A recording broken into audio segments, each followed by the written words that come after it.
Take Command, NFL Draft Big Picture Podcast. That's Logan Paulson. I am Craig Hoffman. Let's take a look at the last couple of position groups here, Logan. The back seven of the defense, an area where Washington has a lot of interesting pieces in-house, or hopefully in-house. Do they re-sign Bobby Wagner? That's obviously one of the biggest questions. What does Jordan McGee look like in year two at off-ball linebacker? And then we'll get to safety. Dan Graziano from ESPN reporting the other day that the free agent most likely to get a big deal or a long-term deal to return to Washington is Jeremy Chin, which I think was just fine with both of us. Obviously, Lattimore, what can he do with an offseason? So there's a lot of interesting incumbent pieces, but certainly these are like there's areas to upgrade here. So let's take a look at this class. And obviously this is also, I think it's worth mentioning, an area where a lot of your best special teamers come. So getting a backup linebacker who is a demon on special teams or a safety who's a demon on special teams is something that is worth looking at. So off-ball linebacker. Jihad Campbell is listed as the number one guy for Dane, 6'3", 245. But he's more like an edge. So that's what I was going to say. Like you're going to be in like a weird – this is like a weird group to me because there's some guys who are like edges in college that you're projecting as like off-ball linebackers, and there's also like some kind of tweener safety body types that you're projecting the linebacker. So what I did with this group was I kind of went through and I was like, does anybody meet like the arm length requisite that they seem to have for the position? So what I mean by that is like you look at Dominique Hampton, I think he had 33.5-inch arms last year. Jordan McGee was like right around 33. Like they want guys with length because it helps them cover tight ends and running backs. And at the Senior Bowl, which is like the first measurement time you get, there wasn't anybody that met that threshold. There are guys that run really well, that cover really well, that look like these tweener safety hybrids that, you know, are kind of like you were talking about, like great special teams guys that might never have that role as an NFL linebacker. But that's something if you're a fan of the position, like they just seem to have a type, right? The Commanders seem to have a type. And right now, at least through the first measurement thing, like the official measurement, because all colleges put out measurements that are a little bit, don't trust those. You know what I mean? Yeah. So trying to help their guys. So the combine's the next one, right? And it was interesting doing the combine last year because I literally went through and just looked at arm length. Dominique Hampton, I was like, they're going to draft this guy. I remember having that thought right there. Like, because I went and watched his film. He's a good player. He meets the measurement requisites, and like I'm being a little facetious, but I did say they're going to draft him. I said it to the producer, and they ended up drafting him, right? So like if you're a guy that's looking for Washington-type linebackers, like just go down that list, do it for both safety and linebacker, and you should find a guy that fits what they're wanting in terms of vision and physicality.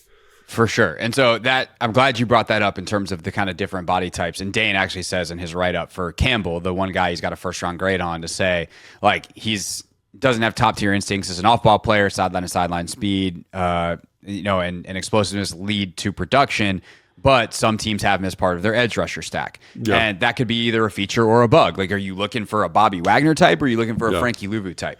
We also have no idea what they're going to do with Dominique Hampton. And I don't want to turn this back into like a referendum on the Commanders' current roster. We're trying to just shape the contour of the draft here. But like linebacker especially if they re-sign Bobby, I feel like there's just not a lot of room at that position because you've got Hampton coming back, you've got Bobby, you've got Frankie.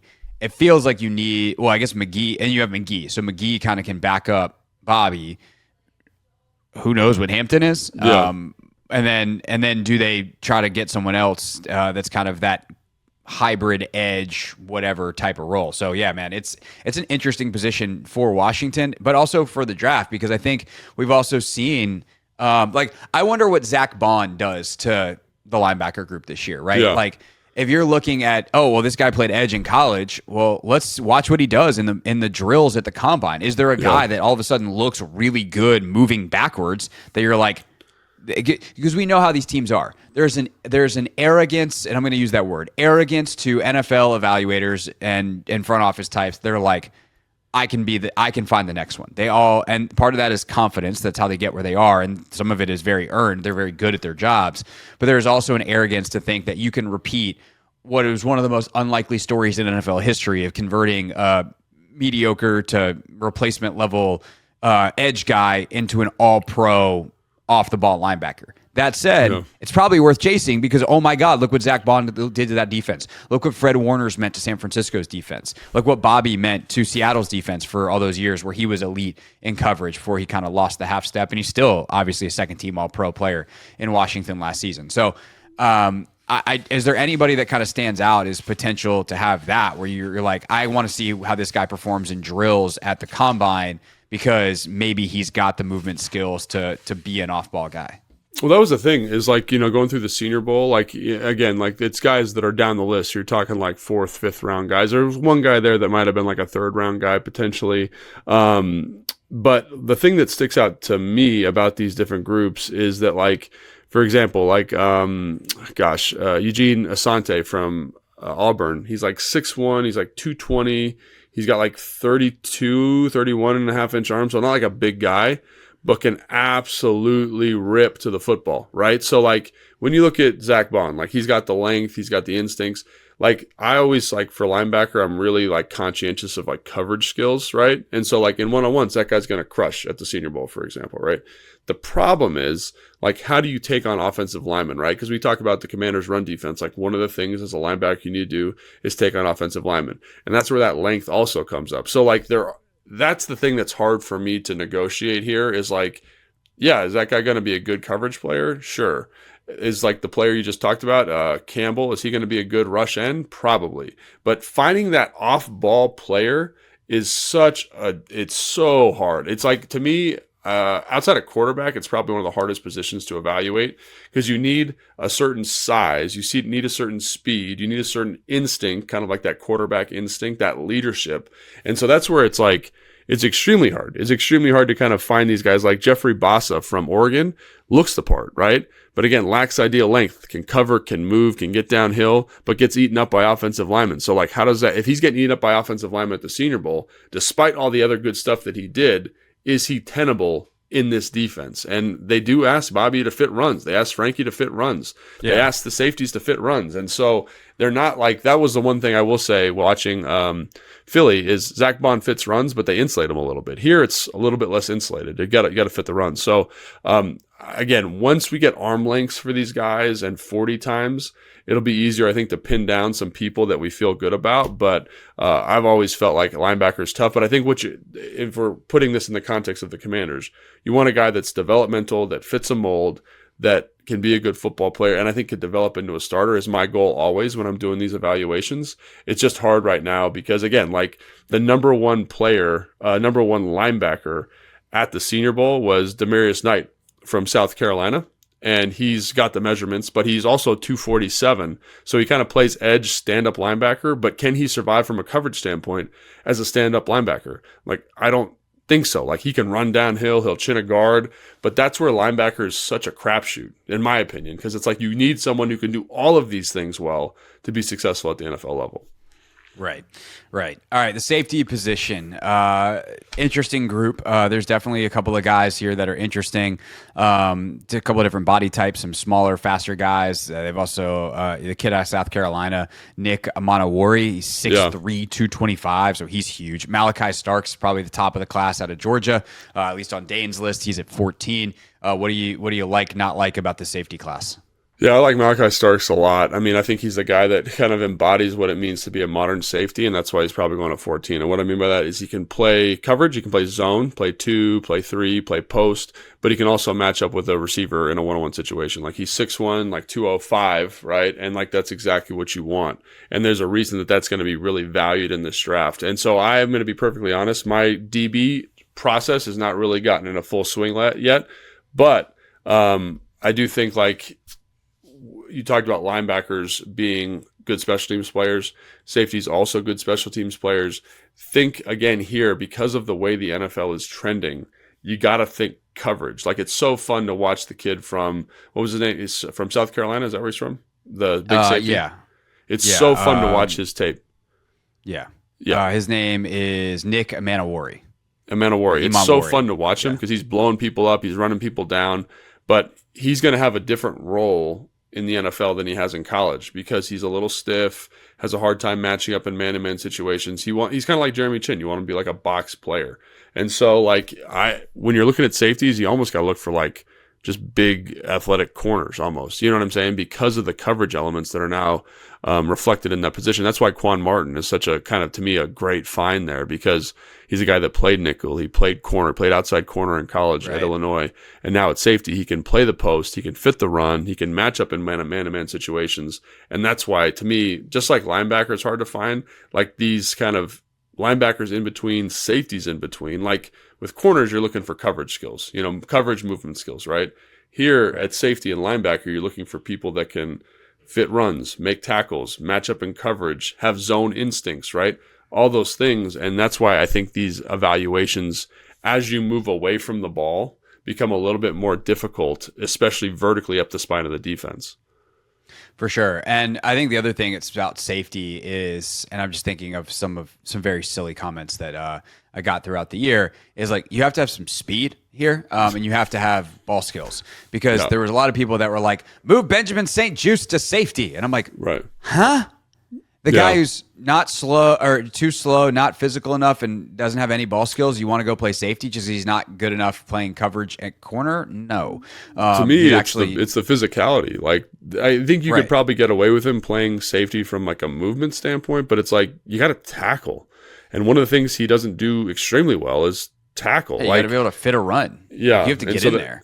Yeah. And so like that's where, again, safety's tough. Like, if you said Benjamin St. Juste go play safety, you could probably survive with him there if you needed to, just from like a movement standpoint. But like you said, there's the ball even then, skills. like he runs like a 4.6. Like I don't know that he's covering the ground that I need to not get beat deep. 100%. It's a hard position to find good players at, and so like usually you're just kind of surviving. It's hard to find difference makers there because they have to do so much different stuff. I just mentioned why Quan has been such a nice find here for this team, because he hits all these different boxes. So yeah, it's a tough, to me, linebacker's the hardest, safety's a close second, because they kind of have this box player coverage kind of mix that, that the corner position doesn't have necessarily. For sure. Speaking of the corner position, let's have a 2-minute Travis Hunter discussion, and then let's get into the rest of the group. So Hunter is the number 1 player on a lot of boards, number 2 behind Abdul Carter on some. It sounds like including yours. I don't know if he's 2 in your board or whether he's lower than that. But to me, like if you think he can be a really top flight corner, and maybe he's not Pat Surtain, but he's top flight corner, and then you maybe get a package of plays for him on offense where he's part of your third down package, right? You avoid him blocking on first and second down. We don't need you to do all that stuff. We don't need you wasting your energy. We want you mostly to play corner, and then when we need to pass the football and we need an extra playmaker out there, we can throw you out there on offense. That to me feels like I've thought about this for 24 hours, best use for Travis Hunter. Reading Scouts Inc. right up on him. They like him as a corner, but say that he is better suited at wide receiver. It's going to depend on where he goes. It's going to depend on the evaluator, all these things. Where are you at on Travis Hunter, how you would deploy him, and how that affects where you place him in this class? Yeah, I think the problem is like you can only, at the NFL level, you can only like kind of play one position predominantly, if that makes sense, right? So it's like, even and if just to be clear, this is not just conditioning, like the way the meetings work. Like you can't be in 2 places at once. Yeah, I think that's more what I like. Again, from a conditioning standpoint, he's shown he can do it, right? And so a couple things here. I'm glad we're talking about this. One, I think he's perfectly conditioned for it. I think he'd be fine if he had to do it. Two things. One, intellectually, it's going to be way harder. Like the amount of defensive volume that's in is crazy high. The amount of offensive volume in compared to college is crazy high. It's going to be really challenging for him to be a master of both. So that's why a percentage of one or the other would be good. Maybe he's your nickel cornerback, in certain down and distances, and maybe he's your third down wide receiver, but he is your starting corner, like whatever that is. The other problem is the physicality of the NFL game is night and day difference between college. Like that was one of the biggest kind of like welcome to the NFL moments for me, was just how physical everyone was. It's not like, in college you get probably 3 or 4 guys that are like killers. Like they want to hit, they want to tackle, they want to block, right? In the NFL, like everybody does it because it's a natural selection process. You get weeded out. So can his body physically take the beating? Like the last measurement I had for him for weight was 173. So again, like there's some sources that have him at 185. Again, if that's the college number, like the 173 feels probably pretty reasonable. And I'm just thinking about recent smaller build guys. Tank Dell just hurt his knee, kind of a freak tackling thing. Emmanuel Forbes, kind of how the physicality of the NFL game, like he was a physical player in college, but again, he just couldn't match the physicality of the NFL game. So that's something that I'm a little bit concerned about just watching him. Again, the ball skills are great. The toughness is great. The playmaking ability is great. But my other question is, I think a lot of people have said this to me, and I would agree with this, is he a number one corner by himself, objectively? Is Will Johnson from Michigan better than him? If that's the case, then he shouldn't be a top 5 player, right? Because he can only play one position. He's definitely not better than McMillan, I don't think, from a receiving standpoint. I think he's very, very good, but he's not there. But when you combine a top 10 wide receiver and a top 10 corner, that's where people get to the first pick overall. And I just think that's kind of faulty logic because he's not going to do both. It's as much as you want him to, I don't think he's going to physically be able to. It's a different game. It's a longer season. The impacts are bigger.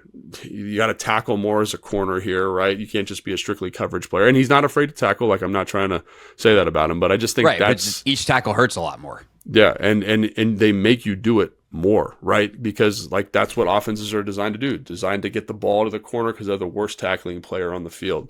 So again, that's where, to me, it's a really interesting conversation because I think there are some things that people seem to be over, and I understand why they're overlooking them because his college career was tremendous.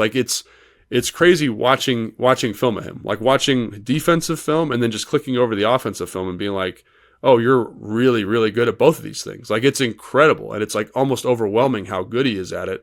But then I go back to this point that I get caught up on is in the NFL, you're not going to be doing this. Your impact's not going to be this. It's going to be 50% of this. And is 50% of this still enough to make you a top 5 pick? And that's where I kind of am I'm not sure. Is the hype of what he did in college swaying people past the reality of the NFL game? Yeah. I think that if I'm going to make the argument for him, if you're telling me I'm getting one of the, ultimately one of the 10 best corners in the league. Yeah. And a guy that can move the chains for me or make explosive plays offensively, even in small doses, that's worth it to me. And that's, I don't think, an unreasonable argument. The question is, can he do that? Can he have that package of plays offensively? Can he have that kind of impact where on third downs, it's 3rd and 8 and we can hit you on a 12-yard, whatever, to move the chains, or we can get you deep. If we're in 2 minute, we can put you a part of that and help, you can go help us win a football game, but also we're not losing, you're still playing 85 to 90% of the snaps on defense, at a really high level. And by the way, obviously he's got tremendous ball skills. So are you a guy that's turning the football over defensively? So there is certainly an argument to be made for him as a top pick. But I think your point is well taken that if he was just Travis Hunter cornerback, is he a top 5 pick in this draft? If he's just Travis Hunter wide receiver. And I think that if he's 6'1", 180 is a lot more precarious than the idea of both. And as you said, the hype of he's the Heisman winner, obviously Dion and the program, and just the tremendously high level he played both in college because it's a different sport. Okay, yeah. What do we think about the cornerback class outside of Travis Hunter? What do we see here?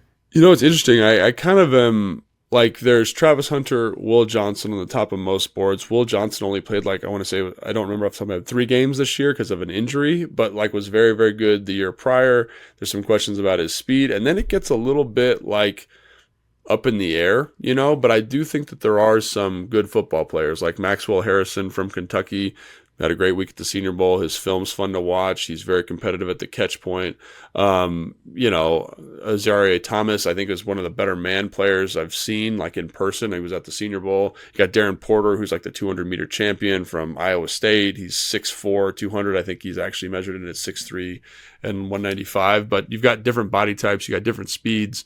And this also feels a little bit they've got warts, but there are some really good athletes in the group that you can kind of say, hey, in our system with our coaching, we'll be okay. Kind of like the offensive line group a little bit. The peak's not that good. The peak's not that peaky, but that second, third round grouping is something that you feel there are enough athletes, body types, movement skills here that we can make this work. And so, yeah, I think kind of juxtaposing that with the offensive line group is kind of the way I'd go with that. Dane's got 4 guys between 90 and 100.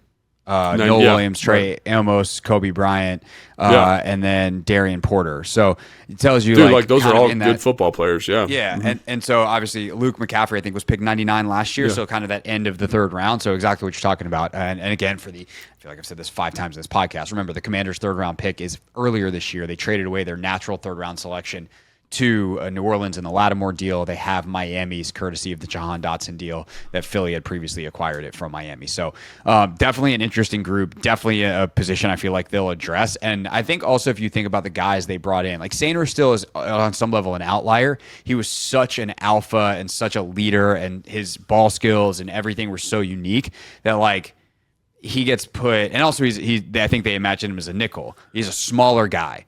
But I think of some of the guys that they also targeted in like on their priority free agents, and like Chigozie Anuzium, who obviously ultimately got signed off their practice squad. I think he went to Cleveland, so he's not around anymore. But like big, physical, and I think of some of the guys that they brought in as camp bodies that they were taking flyers on. So I think that's something to keep in mind of who do they like in terms of. You talked about with the safeties and the linebackers, like the arm length and the height and the 40 times, like. I'm curious to see once that measurement stuff comes out in Indy, if there's anybody that really jumps off the page, off the spreadsheet, literally, and then we go watch the tape, and you're like, oh, there it is, where you go, that guy's a commander. Right. No, I think that's what I think that's a really good observation, because I think they do, and again, it's 1 year of data points, so it's hard to like know for sure, but they definitely felt like they had a type of guy at corner, a type of guy at safety, linebacker, a type of guy. Well, I should say all over. I mean, we talked about this last year in training camp. I remember having this conversation with you on the sideline one day, just being like, man, you can tell who the Ron guys are and who the Adam guys are. And not just like before the snap, when they're lined up, you're like, that's a big dude. They just brought him in. And then a lot of the Rivera guys were, they were clearly looking for some other stuff. Yeah, no, absolutely. And so I think, again, and this is what the draft season's so awesome. As we go through, we get more measurements, we get more times, get more data that's more available to the public. Like, it's easier to kind of hone in on certain guys and certain traits and kind of say, hey, like this is the direction we think the Commanders might be going based on what they did last year. But again, like 1 year is not a huge data set. But again, like I think it's getting kind of maligned as like a bad draft year. But I do think there are, again, like with any year, like maybe the top's not as good for some of these positions, but I think there are some really, really good football players.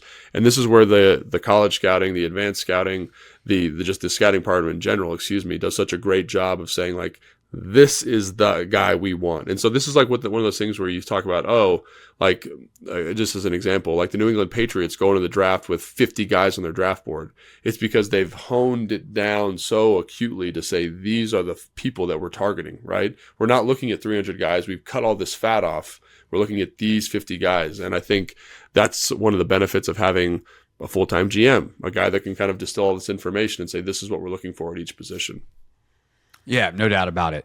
All right, well, that's the biggest picture look that we'll do of this NFL draft. Coming up next week on our draft show pod, if you will, later in the week, we will take a look at least one, if not just run a couple simulations of mock drafts and see who's available to Washington at 29, talk about the options, take a look at how these players are coming off the board and what potential trade opportunities might exist as well. So we will get to that, our mock draft 1.0 next week. Again, if you want to submit mailbag questions, we definitely have room for a couple more for this upcoming mailbag. And then just 2 weeks from now, Logan, we'll be in Indianapolis. That is insane. It's coming down the barrel. This offseason is just like ripping by. It's crazy. Well, when you skip the entire month of January because you're still playing football games, it does tend to get to February faster. I do think that's how that goes.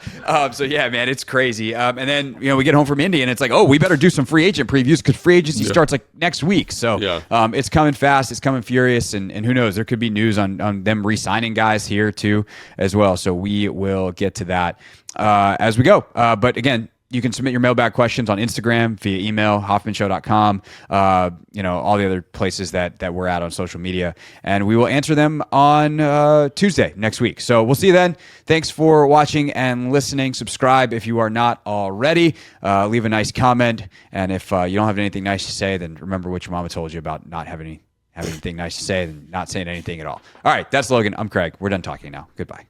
Thanks for watching this clip of Take Command, which has a brand new home. That's right. You can watch on YouTube at the Team 980. You can also listen to full episodes in the free Odyssey app, which is now enabled with Apple CarPlay. So we'll just, follow you around.